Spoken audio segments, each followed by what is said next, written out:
So now we are joined by the writer, and he also is an actor in the new movie Easy Does It. It won the Best Narrative Feature at the Rockport Film Festival right here in Texas. So we are joined now by Ben Matheny. Thank you for joining us, man. Yeah, thanks for having me. Yeah, so we were just talking about movie theaters. You guys are booked, I think you said, in 6 or 7 theaters in the nation. So that sounds like a really interesting, kind of process to have to start with, for this movie. Yeah, to start. So speaking, we're speaking today a little bit before this is releasing, of course. And so as of today, we've only got, a handful of theaters. But, it's an interesting process because I call theaters and I call bookers and they're like, gee, we'd love to play the movie. I don't know if we'll be open in 2 weeks, which is a very strange kind of playing field. And you can hear the kind of terror in their voices because they're everybody wants to open back up. Everybody wants to be able to, pay their employees and get folks in that are comfortable coming in. And so our theatrical fate will be really interesting. By the time this comes out, people are listening to it. I think the number will be higher than the 7 right now, but it's just, who knows? Who could say? Yeah. Have you actually been in a theater since the lockdown? Like, we actually went last weekend for the first time, and it was a different experience, to say the least. Yeah. Dude, I've since theaters have opened back up in New Orleans where I'm at, I've been to them like twice a week. So yeah. Dude, what have you seen? Man, I saw Fantastic Fungi. You guys know that documentary? Mm-mm. Oh my God, y'all. It's so good. It's this really trippy nature documentary. Like, Brie Larson is the narrator, but other than that, there's nothing super Hollywood about it. But it's just a very kind of humble nature doc about mushrooms and like their role in the ecosystem and their use medicinally and psychoactively. And it's just a very sort of like meek, sweet little, educational movie, but that is also amazingly kind of trippy and fun to watch. Sounds awesome. Yeah, I highly recommend. So that's my plug. What about you guys? What'd you see? We saw The Matrix and Space Jam. I saw Space Jam. Yeah, he saw Space Jam. So nowhere near as probably educational as what. Well, I guess The Matrix could be construed as something that was educational. A little bit. We got to see it in the Cinemark XD. Yeah. So seeing The Matrix, it was actually funny because I think it wasn't shot in full HD at the time, and so there were some close-up scenes of the agents and whatnot. I was like, wow, they need to go back and touch this up a little bit because the HD was not working well. Yeah, they're more worried about making the new one, not remastering. Yeah. But no, you have Easy Does It coming out July 17th on VOD. And I'm jumping all over the place. Are you going to be focusing on just Southern movie theaters, or are you going to try and do all over the nation? Yeah, so I think it is a film that performs well in Middle America. It's, we took it on the full circuit. It was definitely like a kind of a crowd pleaser, even in smaller towns, because it's this kind of fun road movie. There's this 65 Mustang that's sort of, barreling down the highway in this cross country, yada, yada. So, I think we're definitely going to have, a certain amount of luck in kind of smaller Middle America towns. So definitely, looking at the South, the road trip they go on is from Mississippi to California. So they're actually going through, any state that I feel like we're going through, might as well play it. Yeah. But yeah, we'll target nationwide because I think, folks right now, and obviously, nobody here is trying to advocate folks getting out of the house that aren't comfortable doing so or don't have the proper, clearance to do that medically. But I think for folks who do feel like getting out of the house, the idea of getting to a movie and watching something that's funny and fun is a big relief and kind of something that folks are excited to do. So yeah, we'll pursue theaters nationwide and have, we have something in Oregon and Idaho books right now of just a couple that are booked. So we got some northern stuff as well.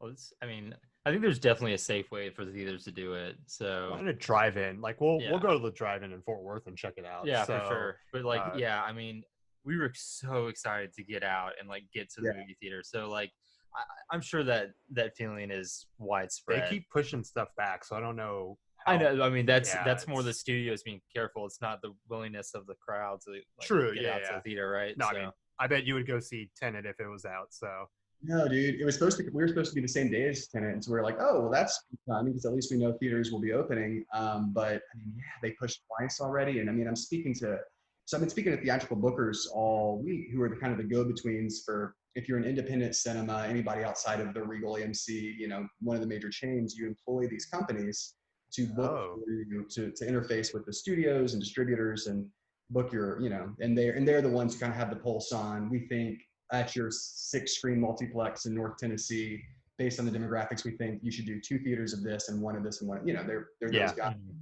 And man, I mean, it's really tough on them, all these pushes. And I mean, of course, I understand the studio's logic and needing international markets back open. So I mean, I'm not to say that anybody's to blame in all this, but man, I've been speaking to nothing but theatrical bookers for the past week, and they are a stressed group of people.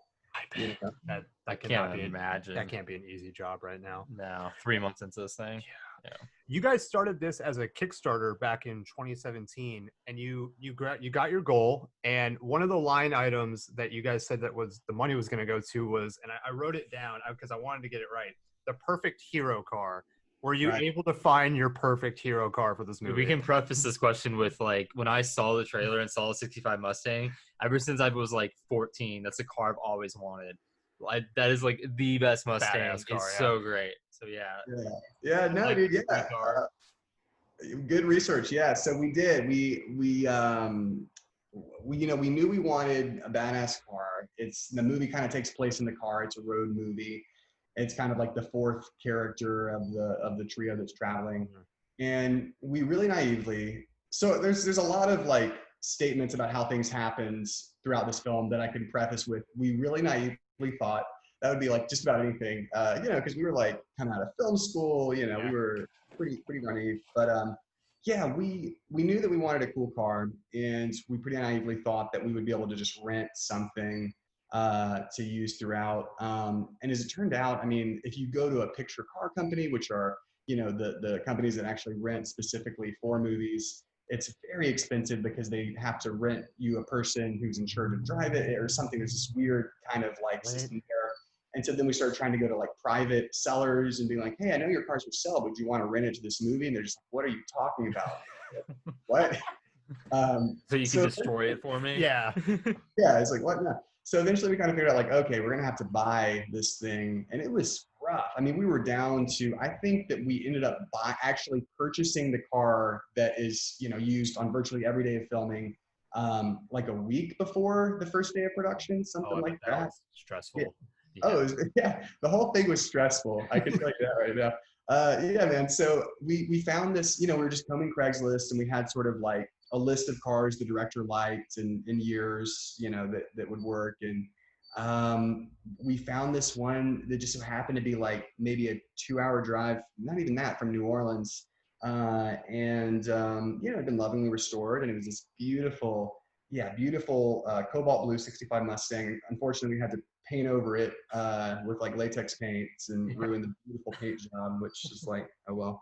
But yeah, dude, it was a thrill. I got to drive it. I did all my own driving in the film, and also like basically was the only person who, because there wasn't that many people like on the insurance or something. So for whatever reason, I just drove it everywhere. So every location that we had to drive it, because we couldn't afford to. I mean, what you're supposed to do is just trailer it, everywhere that you want to go. But we just didn't have that kind of money. So we would trailer it if it was like we went to West Texas and did some filming. Obviously for that, we rented the trailer and, hauled it in a truck. There were days when we, did like how they shoot on movies, process trailers, where you actually have the car on the trailer while you're shooting. Yeah. So there's days we use trailers like that. But in general, just to cut costs, I mean, I just drove it wherever we were going to be filming, which was a hell of a lot of fun. Maybe the most fun part of making it was it was a great car. That's really cool. Well, I was just wondering, was the majority of the film shot like in the New Orleans area? Yeah, so I would say the majority was shot in New Orleans. We also shot kind of around rural Louisiana, around a lot of Mississippi, South Mississippi, rural Mississippi. Okay. And then we did a road trip where we just had like, core tiny crew, just a few people, like 3 cars worth, drove out to West Texas, like the Big Bend area, Alpine, Fort Davis, Marfa, Texas. And the cool thing about that part of Texas, it's west Texas. It's very like rugged. So you've got like, like you'll go 1 mile in this direction, there'll just be flat plains. You go another mile and there'll be like desert suddenly. And then you go another mile and there's like mountainous, rugged things. So that one kind of area of Texas was able to sort of account for a lot of the road trip. Do you know the story of Carroll Shelby out in West Texas? Mm-mm. So there's in Terlingua, Texas, which is like a ghost town. It was like a mining town in that area. And him and his like crew would go out there and race Mustangs. Oh yeah. They would like race around this abandoned ghost town and like try out new things on the GTs they were building. Yeah. And so eventually, like in 67, 69 or something, there's a Terlingua GT Shelby Mustang that's black and yellow and has like the Terlingua jackrabbit on the hood. Mm-hmm. So it's like super cool connection between like the history of the Mustang and the Shelby Mustang and like West Texas. Dude, that is cool. That's where the Shelby Mustang comes from. Is this guy Shelby? Oh, Carroll Shelby, yeah. So he founded the company and designed the original Shelbys and whatnot. Right. Cool. Yeah. Didn't Matt Damon play Carroll Shelby in Ford versus Ferrari? Yeah. So he was in Ford versus Ferrari. That's Matt Damon. Oh yeah. Good film. Okay. Yeah. So it's kind of cool you guys were out there shooting with the Mustang. That is nuts. That is wild.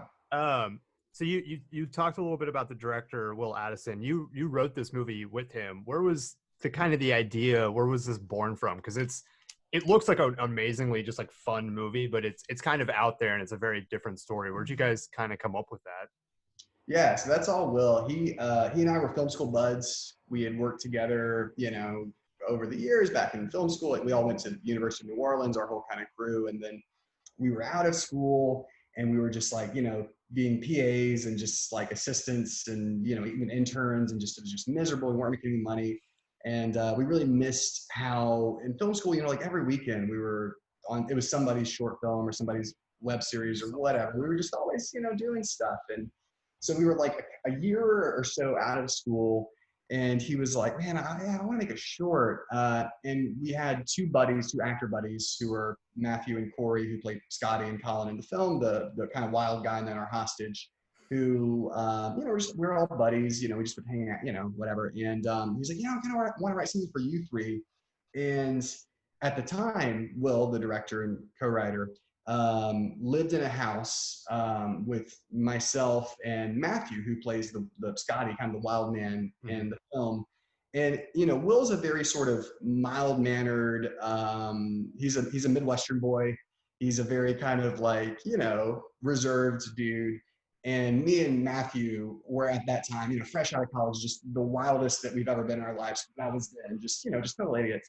And so his experience of living with us was a lot like being a hostage to these two just like wild dudes who just like, yeah, come with us, bud, And so that's, if you ask Will, that's where it came from, is he was living with these two wild dudes and was just like, man, this is something. And he kind of thought it was funny. And he cast, me and Matthew sort of as, weird cartoon versions of ourselves. And Corey was his stand-in. And the initial idea was a short film that we shot in 2014, maybe. And, it was just kind of a very baked down sort of rat-a-tat dialogue heavy version of, these two sort of two-bit idiot criminals accidentally take a hostage. They aren't bad enough guys to kill them or do anything. So how do they, and, this sort of unlikely friendship that develops between the three. We made the short. It was fun. We did a couple of festivals. And then just one day he comes to me and says, hey, let's do a feature. What do you say? And so, we started writing it. And, many, many years later, here we are. Cool. Yeah, there's not ever a scenario where you probably turn that down, right? Like he comes, it's like, let's make a feature film. It's like, I'm not gonna say why not. Yeah, I'm not gonna say no.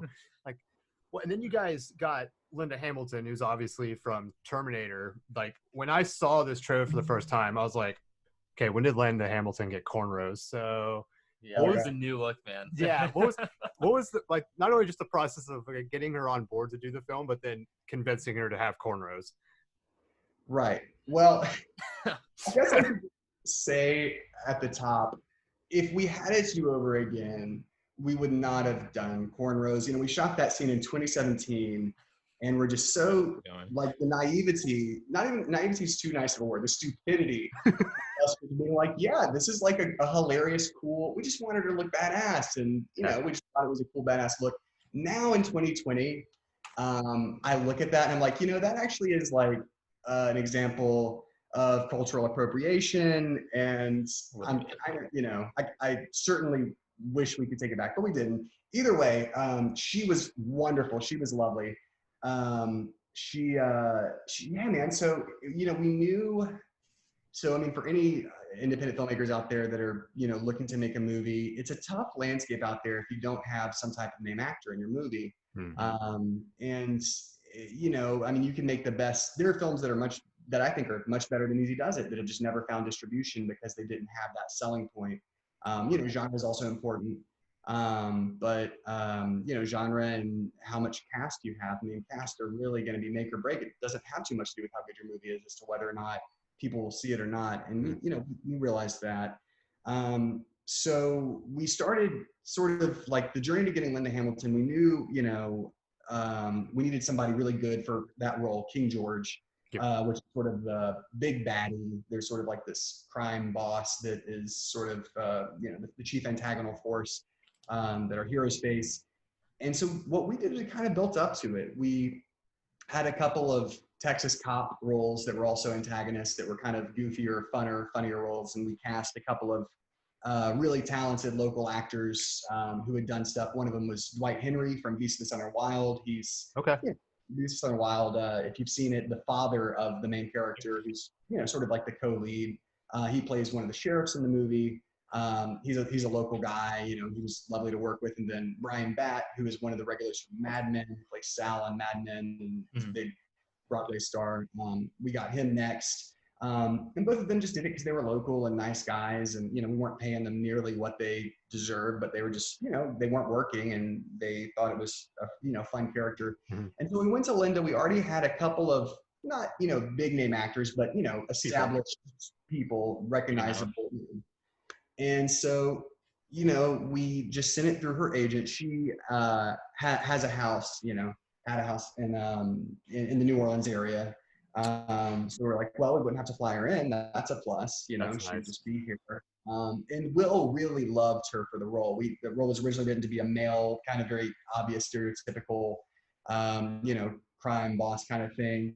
And we had the idea early on. It's like, you know, gee, there sure are a lot of males in this movie. Like, we should probably do something about that. Wouldn't it be cool if King George was a female? We just didn't change the name. She's just a woman called King George. Yeah. And so I said, okay, we'll write up a wish list. So we had a wish list of males, you know, that I'd been trying to pursue through their agents. And I said, we'll write up a wish list of females.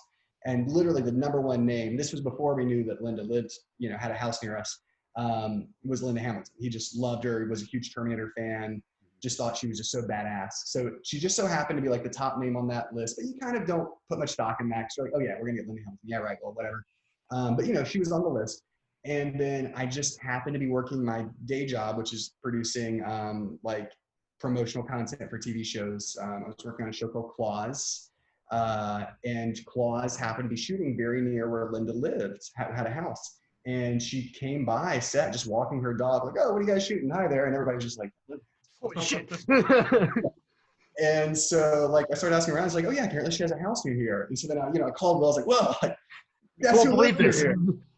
Total kismet. And so, you know, we got the agent to her through her, we got the script to her through her agent.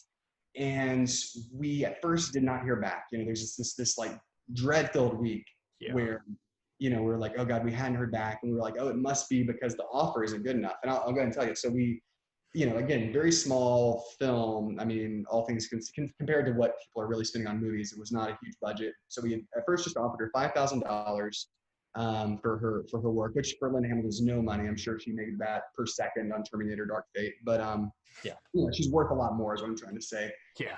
And we didn't hear back for a week. And so we said, God, I guess it's because the offer is like too laughably small. Okay, let's double it. And our you know, line producer Lizzie, who's like, you know, the co-captain of this whole thing. I mean, we would be nowhere without her. And usually it was exactly right. It was exactly right. This time I was like, but we don't have 5,000 more. What are you talking about? And we're like, no, it doesn't matter. Like, just say it and find it. Yeah. So then we, you know, we write to the agent. We're like, we'd like to double the offer, 10,000. And so then the next day we do hear back, and Linda says, okay, hey, guys, so sorry I didn't get back to you. We're in the middle of negotiations on something else, and I've just been my head's been elsewhere. Saw the script, fun character. I will do it, but not for 10,000, only for 5,000. And so so she rejected the upgrade. She's like, that's not why I wasn't getting back. It wasn't the money. I was just busy, And then, all right, so she first off, slashes the rate that she could have had in half. And then like after she met us and saw like, these guys are like 3 or 4 years out of film school. Like these are some just buddies who are making a movie. Like, like, is this a studio or is this a garage? Like, where are we right now? Like you saw like the scope that our means were at. She actually ended up just giving her money back to us. Damn. Wow. I know, right? Yeah, really just like was insistent. We were like, no, like we don't feel right about that. And so there's like, we had to do a certain amount. So her agents had their commission, then a certain amount so SAG, so so she would still be paid. But then she just ended up being like, no, I don't, like you guys need it more. This was fun. You kids have fun, just really, truly nice, good, sweet lady. That's a really, really cool story. Yeah. Like just to like, because you guys obviously had put something together that she loved, and then she came in and had a great time. It was just like, hey, like go and take this money and use it to like better this movie. Yeah, it's just super badass. It's like the exact opposite of the typical like Hollywood story, right? That's really, really cool. Yeah. And you also have John Goodman in the movie. He's in a voice acting role. Did you guys land him after Linda, or what was? Yeah. I saw the name and I was like, what? Yeah, that was a total lucky break. He also has a home in New Orleans, really just a couple of blocks from where our executive producer lives, Alexa, who also was, like both Lizzie and Alexa were just these badass women that like moved mountains to make this movie happen. And Alexa just knows everybody. Her family's been in New Orleans for everybody. So of course she was, friends with John Goodman's wife and said, she didn't want to be inappropriate. So she didn't go through her. She said, oh, hey, who's John's agent? Could you give me that email? And did it in the above board way. Cause I think actors do kind of dislike it when you don't go through their agents. Cause then if they want to say no, it's really awkward. So you try to do it in the right way. But was able to kind of work that angle and, she's a very savvy lady and just kind of worked with John's agent and just said, hey, look, it'll be really easy. John can walk. We ended up recording it at our executive producer's house in a spare bedroom just to make it easy on John. He literally walks from his house to hers to record it. An interesting story. So this is pretty late in the film. We'd already, shot everything. He was already in post-production, already had an edit. Just we wanted to know exactly where his lines would go. So we wouldn't be getting him to do more than he needed to. So he walks over to do it, very polite, almost the exact opposite of his screen presence, where on screen he's this very kind of loud, boisterous sort of like guy. In person, he's just this very sort of sweet, shy, just very polite, very kind of reserved man. And he came over and, we started recording, and he did it for hours. I mean, he would just do take after take, trying to like up his game, for something that really for him should have been a throwaway thing. Like I don't think we were paying him like anything. I think we, like some, whatever amount was like the minimum amount by SAG that we had to pay him, but he was doing it for free. He was just doing it to be a sweet dude, just a favor. And, for doing a favor, he just was like doing take after take. It took hours and hours and hours. And so the whole day, basically was spent, what was supposed to be like a 1 hour session was like 4 or 5 hours. And at the end of it, he, walks back home. I'm cleaning up all the, wrapping the wires, and I see a cell phone. It's like, hey, is this anybody's cell phone? And Red's like, no. And they're like, oh, it's John Goodman's cell phone. I guess I better, get it back. So I have John's cell phone, which is on like airplane mode or whatever, in my pocket. And as I'm walking over to his house, I just happened to open the news feed. And it was the same day, that day, while he was in the recording session, when Roseanne Barr made that really racist tweet. Oh, no. My God. Yeah, or the Connors, or Roseanne, I guess at the time. Yeah. So like in the course, so John Goodman went into the recording session with like, oh, I've got this TV show I love, like life is good. And he came out of it 4 hours later, got home, and his wife was like, honey, where's your phone? Like something. Oh my God. Yeah, and I just like, I didn't do it because it didn't seem like the right thing to do, but it's like, dude, I bet you if I take this phone off of airplane mode, it will explode. This thing will light up. Self-destruct with his agents just like billion texts. I'm like, John, something's happened, Well, yeah, because he's probably got like phone calls from ABC, like all his co-stars, like everybody on set, like everybody he knows. That was like Crap. the biggest thing that happened that day too. It wasn't like, you know. So wait, what time did he come in to do it? It was pretty early in the morning. Yeah, because it happened like overnight, so he would have had to like turn his airplane mode on, and then like come in and do that, and then like got home like as it was still like just going insane. Man, yeah, it must have been that because it was pretty early, so it must have just been because he didn't. There's no indication he didn't know. You know, going in, it's like, how are things? Everything's normal and fine. You know, I'm on a TV show. Everything's great. yeah. My co-star of 30 years isn't getting canceled right now. No worries. Really, when he said weird. Could you imagine? Wow, man. Well, so yeah, this movie's coming out. It's, I guess, 2 weeks from Friday. It's July 17th. And so we're going to go see it in the drive-in. But do you guys have anything else coming up in the future? Anything that, you know, you're working on that you want to tease? Oh yeah, cool. So two of the different producers from this film are also related to a couple of other films that are going to be probably coming out on the festival circuit in 2020.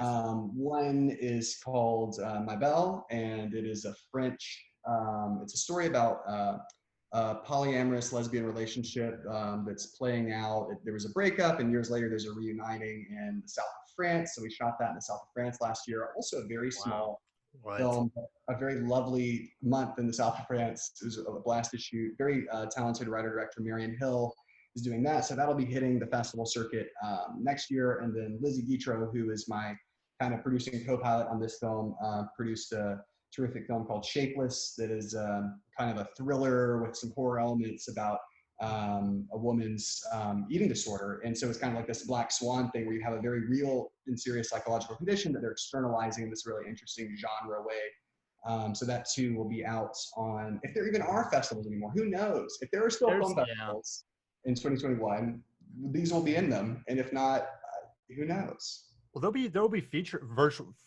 virtual film festivals. Yeah. So the virtual ones have been kind of interesting. I mean, yeah, we did one 2 weeks ago in Oklahoma. Yeah. Dead Center Film Festival, and it was good. Like, I think film festivals moving forward, if they're just virtual, will still be able to do what they've been doing. Yeah, but it's really not. I mean, hopefully by sometime next year we'll be. So we'll see you out on the film festival circuit, or we'll. You know, it's interesting because in a way, film festivals going virtual is great because it's promoting accessibility. You know, it's like no longer do you have to be in Utah to go to Sundance. Like now, film lovers the world over will be able to. I don't know if you saw, but Sundance today, I think, announced their plan for Sundance 2021, and you know, it's they're doing like largely virtual, and they're also partnering with like independent cinemas in like 12 cities around the U.S. That's really a good idea. Yeah. More should do that. More, because then you could, you know, movies like Easy Does It, or we watched Bastards Road, which was a documentary a couple weeks ago. You could put those in cinemas around the country with the Sundance logo and just say like, hey, it's going to be here for a couple just like days. they do those like concerts and theaters and whatnot. Exactly. Like, you could just put it in the Cinemark for a couple days, and then all of a sudden, or for just 2 showings. Yeah, like all of a sudden, a movie that wasn't going to be in a Cinemark or an AMC is now like in front of that audience. Right. Which is going to be huge. What was the one yesterday you said? Was it Vancouver got moved to virtual? Yeah, Vancouver International Film Festival got moved. So yeah, everything that's within the next like 4 months is going to go virtual. There's no way that they can do it in person. So, which sucks, but for people like us, it helps us because we can talk to more people. So see more of it. It's actually pretty cool. But man, we're super. Oh, good. Yeah, I just want to ask, you know, being in New Orleans, like we've heard a lot of talk of how New Orleans as like a film center and a production center has really come up. What's it like been, you know, going to film school there and seeing it grow to where it is now? Because it seems like I love the stories of how like there's these centers outside of Hollywood and New York. Like there's a small one in Dallas, there's New Orleans, there's like multiple places, but it's kind of cool to hear the story from someone who went to school there and then started, you know, right into the industry. Yeah, man. I mean, it's been super rewarding. You know, I always just assumed I'd go to film school and have to move to New York or LA. And I love those cities, actually. That wouldn't have been the end of the world. But New Orleans is a very special city. I mean, it's just very dear to my heart. And it was a very cool experience. I mean, if there's anybody listening who's younger and is trying to, you know, chart out their path to being an independent filmmaker. Certainly, if you're really interested in working in the industry, doing some type of, film school is great. And then, you're probably going to want to go ahead and get to New York or LA if you really want to make industry films. You want, your dream is to someday make a Marvel movie. Then maybe, yeah, the sooner you can get into an industry city like New York or LA, the better. But if you are someone who really likes the independent model of making films, then yeah, absolutely. I think finding a city like New Orleans or Austin or Atlanta or Vancouver, where there is an independent film community is your best bet, because, you can find your people here. So we all went to film school at a public university. It wasn't even like, something fancy. It was just, literally the cheapest college that we could go to that just so happened to have an excellent film program, which is a miracle because it's a terribly underfunded public university that somehow has an amazing film program. And, we were just all college buddies, and we were able to come out of school, go straight to work in the industry. So we were able to kind of cut our teeth and become a little more savvy about, taking what we knew about film school and kind of being like, okay, but this is how people really do it, and kind of having the best of both worlds. And I started out as an actor, so I was able to, get, roles on TV shows and build a resume and, become more educated by working with directors on, on bigger projects. And so for all of us, it was that, we were all sort of getting out of film school, cutting our teeth in the industry. But then also that exposure to the industry kind of helped us understand, like, this is a great industry that brings in a lot of, I'm so glad it's in New Orleans because it's how I pay my bills, but it wasn't for us what we want to spend our life doing. It's a very specific sort of set of hoops you have to jump through when you want to be an industry filmmaker. And so by getting exposure to it, we were also able to, without having to move to LA, be like, oh, actually, I think independent's better for me. So we still had all of our film school buddies. We supplemented that with the people that we've been meeting, working on set, who were, because it's tough to move up in the film industry. There's a lot of, old dudes who've been there, 58-year-old dudes who've been there forever and worked hard to get there. And they're going to get hired for that, camera operator position. And you're just going to be an assistant for many, many years and they deserve that. They worked for that, and, everybody just wanted an opportunity to kind of, maybe they'd been an assistant camera before and now wanted to be a camera operator. Maybe they'd been an assistant camera before and wanted to be a DP or something like that. And so independent film was an opportunity for all of us to sort of step it up. And instead of, acting in a, one episode of some TV show with a handful of lines, I got to do a bigger role. And as a producer, instead of, being an assistant to a producer, I got to produce the movie.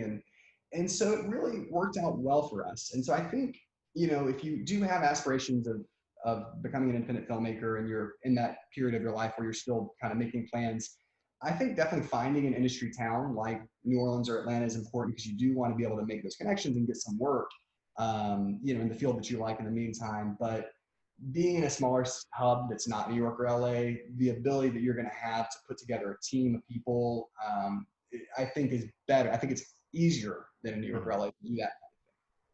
Let's move to New Orleans, man. Yeah, let's do it. Yeah, guys, come on out. Yeah, we'll come out to New Orleans, man. We love New Orleans. I would do that in a heartbeat. I used to go out there like 2 or 3 times a year. Such a great city. Dude, next time you're in town, hit me up. I insist. We will do it. Absolutely. We will definitely do it. As soon as this whole oh yeah, right. The thing that's happening. Oh yeah. Yeah, that thing. We'll beat that out. Yeah. I'm not gonna beat that out. That's awesome. So, but man, hey, we really appreciate you taking the time, and we will be in New Orleans sooner rather than later, and we'll definitely hit you up. Yep. And we're looking forward to seeing Easy Does It on July 17th. Thanks so much, guys. Thanks so much for having me. Yeah, man. No worries. You have a good one. Take care. Yeah.